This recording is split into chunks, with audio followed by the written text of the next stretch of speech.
Hindi tayo tuloy may punta kay Lolo. Kasi may pasok si Lolo. Pasok. Hindi natin siya makikita.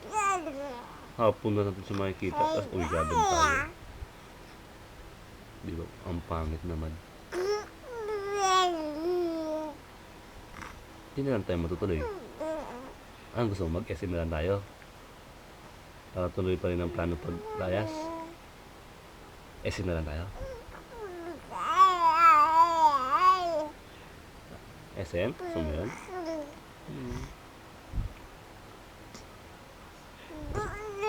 Bukas di tayo pwede lumayas kasi maghahanda tayo, birthday mo bukas eh. 3 months na bukas, diba? Ano pibili? Gusto mo bumili ng damit? Sa SF? Kasi maliit na yung mga damit mo.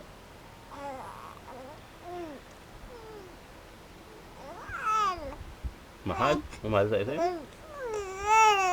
Sample na lang gusto mo. Mahal sa SM kasi no. Pero kayang-kaya namin yung bilhin. Kahit mahal, okay lang. Basta maganda. Di bumili kayo. Masabi mo, di bumili kayo, sabi mo. Tapos bibili tayo ng mga pansahog bukas sa sample. Pansahog sa handaan mo bukas, di ba? Yeah, baby. Ano pang gusto mo? Ha? Gusto mo yan? Kuha-kuha ng camera si mami.